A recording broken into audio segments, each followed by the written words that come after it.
Welcome to God is Open. I'm your host, Christopher Fisher. Today on God is Open, we are going to be analyzing a prayer.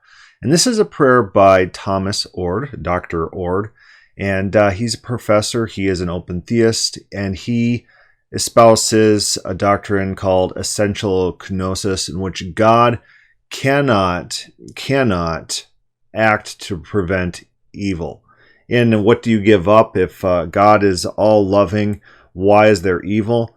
What he gives up is omnipotence, the ability to affect things. He believes that God cannot act coercively. He cannot coerce an outcome.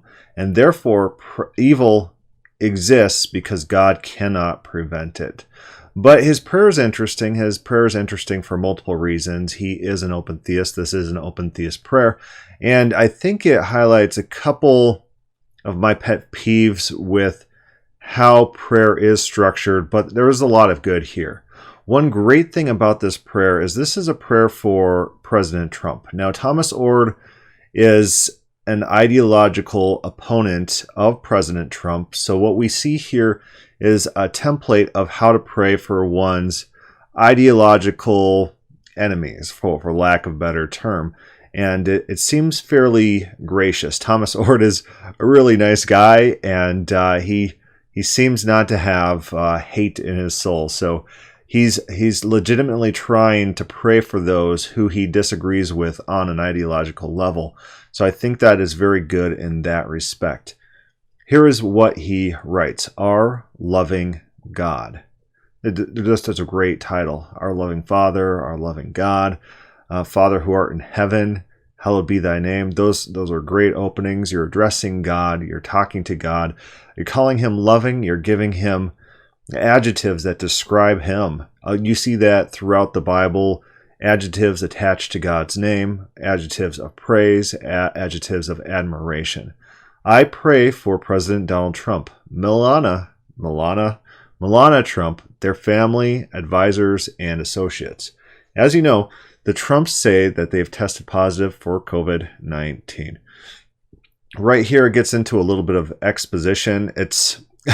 We'll talk about exposition a little bit later, but it's like he's preferencing this with, as you know, the Trumps say they tested positive for COVID-19.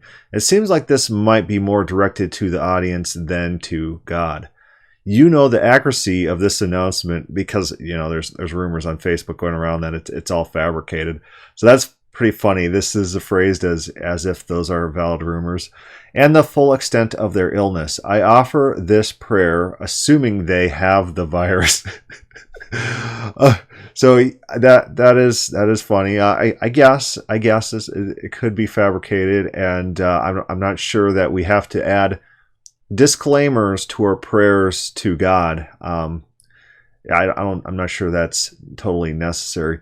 You love everyone and everything because you want good of all. So here's where we get into exposition. It starts to feel unnatural as a prayer. So think about if you're watching a movie and you have various characters in dialogue. Maybe they're old friends that know each other really well. And then the dialogue goes into some sort of thing that happened that they both should be aware of, but they're explaining for the sake of the audience. That's what this sounds like, where you're breaking character dialogue, what normally would flow, for sake of a third party who's listening in. It's like when pastors are praying from the pulpit and it just turns into an extension of their sermon. They start praying to the audience. They're giving the audience information, what the audience should do and think. And it's not actually a conversation with God. And I did point this out to Dr. Oord, and he stated that part of this prayer is he's the third party. He's telling himself about his own theology. So some of it is self-reflective. And that's understandable. And if you want to do that for your own benefit in your prayer, it's okay, but it does feel unnatural. It's not something I would suggest for prayers, is to just reinforce your own theology in your interaction with God. I would hope that people treat God as equal, if not greater, partner in the conversation and not condescend to God or speak in terms in which you are condescending by virtue of the fact that It's exposition, that you're trying to explain all sorts of things to God that God would already know in the frame of this conversation. You love those who live most virtuous lives. So again, it sounds like he's trying to reach out to an audience to teach the audience something about God rather than having a conversation with God. Well, we could be praising God. God, you are love. I love that you are love. I praise you for your love and your adoration and the great things that you bestow on this world. And you could extol praises like that, and it's more natural than just describing characteristics of God in a conversation to God. You seek to promote the well-being of everyone and everything, including those who, like me, sometimes sin and do evil. So there's some humility that Thomas Ord is showing here. And humility is a good thing, especially when we're approaching controversial topics, when we're approaching God, when we're framing others. Framing, meaning that we're putting them in a frame, he's praying for his ideological enemies. And so he's framing them as sinners just like himself. This is a very humble move that shows great humility and generosity. Very, very much a very generous prayer for his ideological opponents. I am grateful for your love. Yes. I believe you want to heal everyone, including the president. You're not causing or allowing the pandemic. Right here we get into what looks like more exposition. It's who are you saying this to, and for what purpose are you saying that? You don't desire evil. Illness and death are not your punishment, but you can face forces, factors, actors, and circumstances resisting your healing efforts. You can't heal single-handedly, so not all that occurs is your will. Again, there's this interesting bouncing back and forth for the sake of exposition to a third party, or self-reflective to Mr. Ord, Thomas Ord, Dr. Ord, and the praises to God. If I was in a conversation with God, if I'm praying, this is my advice, is that we talk to God and address him like a person that we're interacting with. This is a petitionary prayer. We're seeking to gain favor with God in some respect. So after this, I think a good thing to do would be to pull up one of King David's prayers and see in what way he addresses God and the structure of his prayer and how that flows. You are not in control because you're not a controlling God. Again, this is his theology, essential kenosis. And it is exposition again. He's preaching to the audience. You love President Trump, his family, and associates. That's part of what it means to love everyone. But I don't think you like all they do and how they act. You're disappointed, angry, sad, frustrated by attitudes, actions, and policies contrary to the way of love. And we've witnessed those contrary ways in recent years. So this is preaching to an audience again. It's interesting that this is published on a public space and invited for feedback. A lot of people would agree with his assessments here. Some wouldn't, and so controversial. But it's in a generous spirit, which I very much appreciate. Just not the exposition nature of this. You're urging the president to be wise, humble, and loving. You call his family and associates to the same. They don't always respond well, but you never give up. Well, you could be like, if you want to turn something from exposition to praise, you could actually just turn it to praise. It's like, I praise you, God, for your continual efforts in trying to teach, humble, to lift up, to exalt the president. Right? If you don't like Trump or do like Trump, the language still works.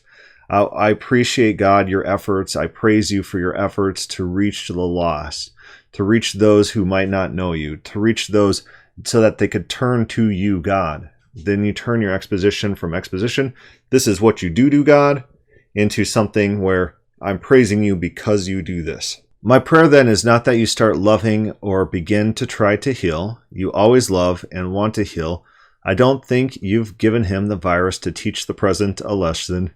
Yeah, again, exposition for the sake of the audience. If God probably knows that about Thomas Ord, that's not something he believes, and that's probably like a mini sermon for the audience to teach the audience the theology that Thomas Ord holds in his relationship with God. Not useful dialogue. You try to teach us in whatever circumstances, good or bad. You try to squeeze good from the bad you didn't want in the first place. It kind of reminds me of Augustine's The Confessions, where he has this talk to God, and he just talks about God to God, and God is the subject. It's very awkwardly worded if you read the Confessions, because God is always the addressee. It's like a book written to God, and it in the same way, it doesn't make as much fluid sense as actual prayer would, because it's more of exposition for the sake of the audience. Instead, I'm asking you to give me wisdom on how I might cooperate with you on what you've already done. I love this about Thomas Ord. I love that he is always looking to grow and learn, and he always asks for outside perspectives. He's always interested and open. He's high in openness. I think he took that personality test when we were doing the Big Five, and that was one of the things. He was high in openness. My assumption is that open theists in the personality test would score high in openness, and openness means that you're open to new experiences. You're not closed down like, oh, I just want to stay in my house all day and never go out and learn new things and see new experiences and taste new foods. I would assume, this is my guess, this is my prediction, that open theists would in fact be trending higher in openness, more so than the average individual. So Thomas Ord embodies that to a full extent. He's always posting pictures of his commune with nature, where he's taking pictures of buffaloes and ruins in the middle of Idaho and the wildernesses and stuff like that. Just beautiful, beautiful pictures. And he incorporated that into one of his sermons that I did get to hear him preach in person, and that was definitely a privilege. He says, provide me insights in how I might talk, resist, promote, encourage, criticize, show compassion, and more. Again, just beautiful, beautiful. Inspire my imagination to love in ways that forgive, create, and seek justice. I pledge my loving cooperation. All of this is great. We could pray for God to embolden us, to encourage us, to help us, to make us grow in love, especially, and adopt. One of my constant prayers for my kids is that God conforms them to His image. That's the biblical language, that we be conformed to the image of God. And I think that should be part of our daily prayers for our children, at least. I'm not as wise as I would like to be. I don't love as consistently as I want. I need your help. Again, great petitionary prayer here. Help me to encourage the president and others in whatever ways I can. Help me to condemn the president when he speaks or acts contrary to the common good. Yeah, if the president is sinning, if the president sins, we should condemn sin. And give me wisdom to discern the two. This is like a King Solomon prayer. Give me wisdom, Lord. The King Solomon, wisest king, not necessarily using that wisdom always for the best, for good, but that was a godly prayer to ask for wisdom. You want healthy leaders, healthy countries. Again, we're back to the exposition. You want healthy leaders, healthy countries, and healthy world. You love this land and these people, just as you love all lands and all people. Help me do the same. And so he turned it from exposition into a petition, which that was a good pivot. And it kind of negates the expositionary nature of the first thing. He's saying, this is how you are. Help me be like that. And in that way, he salvages us. He's not talking to a third party anymore. So that's nice. I love you, God, and I adore you. This is beautiful. I praise you for your excellence. You are amazing. I also thank you for your love, wisdom, and guidance. I am grateful. Your friend and partner, Tom. So overall, I think this is a very good template prayer for how we pray for those who we might not be aligned with in an intellectual sense. It's very gracious, it's very loving, it's very non-coercive, it's non-toxic in a very toxic world that we live in. So I do think this is a great template. But there is some what I see as problems. But Thomas Ord, he states that it's for his own sake. He's doing some self-affirmation of his theology. And that's not necessarily bad.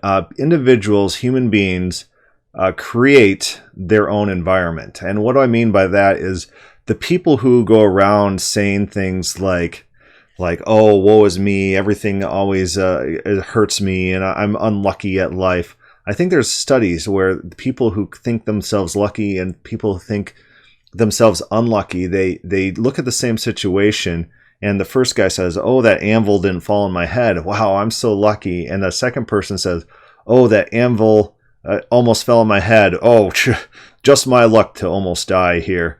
And the people who create these negative outlooks for their life, because it's a mental state of mind, they create a world in which they are a failure through outside influences. So when you start talking in a consistent manner and reaffirming your commitment to love, let's say, your commitment to manliness, your commitment to confidence, your commitment to a good world. You wake up every day and say, this is a great day to be alive.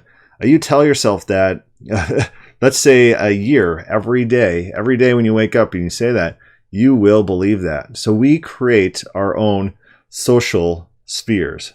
We create our own worldview. Reality doesn't necessarily conform to our worldview, but people with confidence, people with a healthy outlook on life do succeed better. You can mentally affect yourself into a different frame of mind. And that's what he's doing here. He's helping reaffirm his own theology, right or wrong. Right or wrong if his theology is right or wrong, but it is a good strategy for convincing yourself of a truth, of something. It's a mental trick that really works. Self-help gurus always talk about this state of mind. One individual I was talking to, very successful individual, he said, fake it until you make it. And what he meant by that was, in dealing with other people, he was talking to actually a larger group of people, and he's talking about the problem that people have not being able to relate and understand the pain and suffering of others, to how to empathize or sympathize with others' plights. And people are asking him advice how to deal with that. And he said, fake it until you make it. You can pretend to care about other people's problems so long that you start to actually care about their problems. You control your own mindset. You can put yourself in that mindset to achieve those things. All right, so let's flip over to King David, and let's go find one where he's bargaining with God.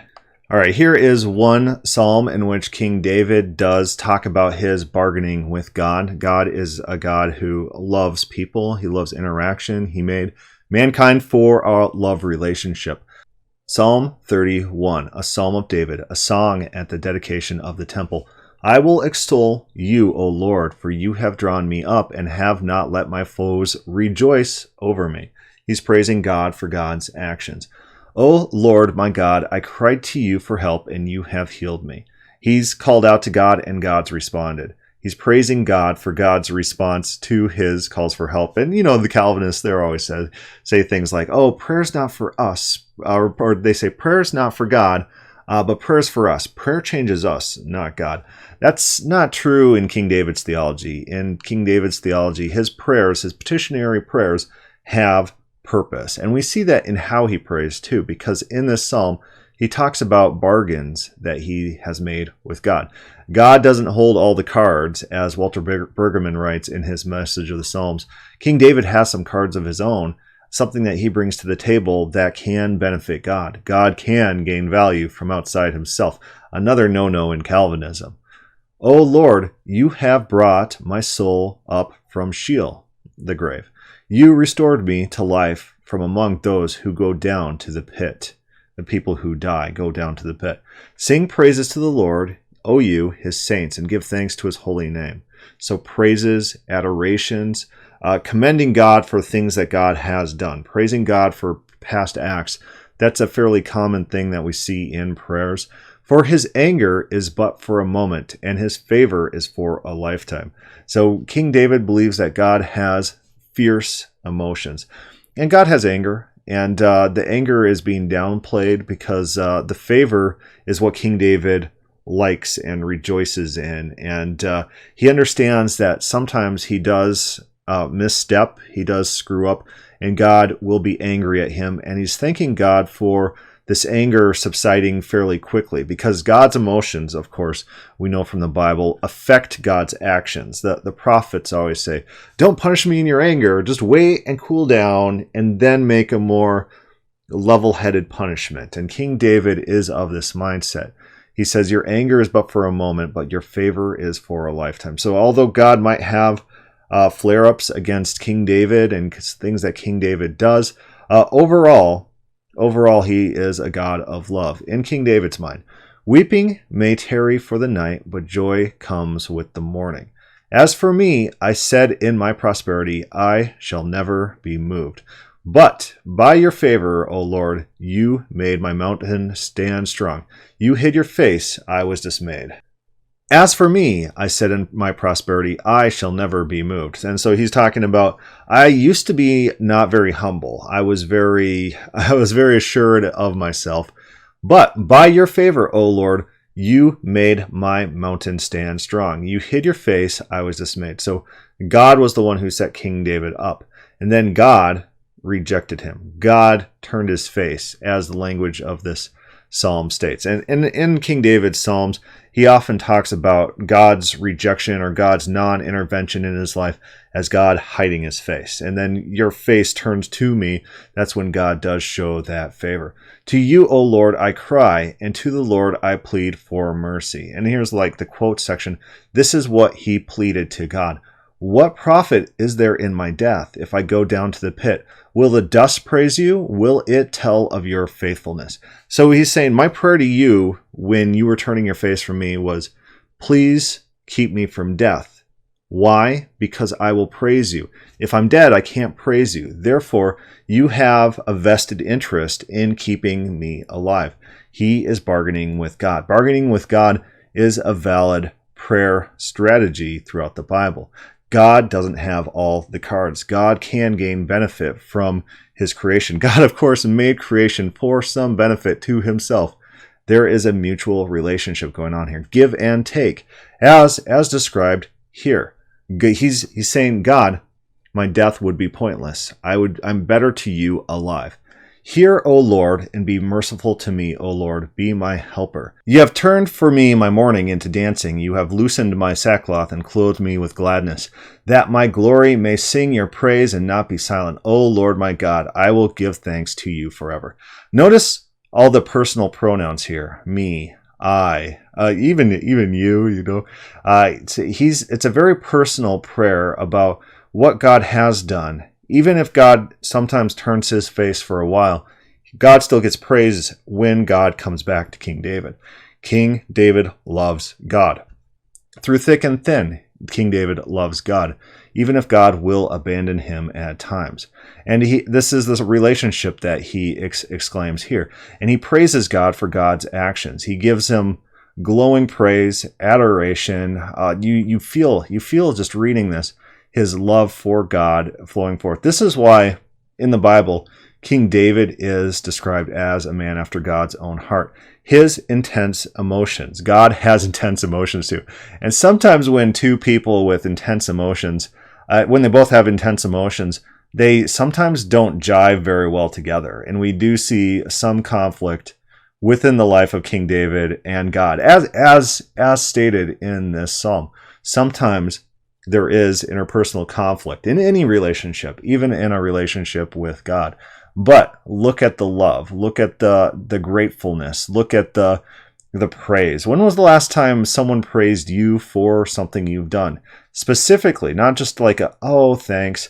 One thing in the book, How to Win Friends and Influence People, it talks about is when you're, it might be that book, it might be a different book, but when you're thanking people for things, pointing out specifically the things that they did that you're thankful for is more impactful than just a simple thank you, because it tells them that you're really thinking about this and you really mean your thanks, and you're impressing on other people, you're signaling to them your heightened level of thanks more than they're normally used to. So that's what I try to do when I am thanking people, is point out the things that I am thanking them for, even restating them to that person, because it's just a more personal detail. And we see that come across in this psalm. And so comparing these two, I like very much that Dr. Ord uses a lot of the same personal pronouns, the man-centered prayer, as the Calvinists would criticize.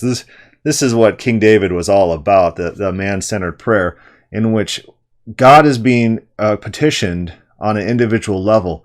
What's being talked about is a personal relationship with God, back and forth. My emotions, God's emotions, our inner relationship. That is being highlighted quite distinctly in this. It's not just like oh, please bless America. Thank you, thank you, thank you. It's personal. This is a very personal prayer. And we do see that come across in Dr. Ord's prayer as well. So anyways, any questions and comments, put that down below. I think this is a good exercise in just basic prayer templating, things to think about in our conversations with God and even our conversations with others, human-to-human intercommunication. Very interesting subject. Thank you for listening.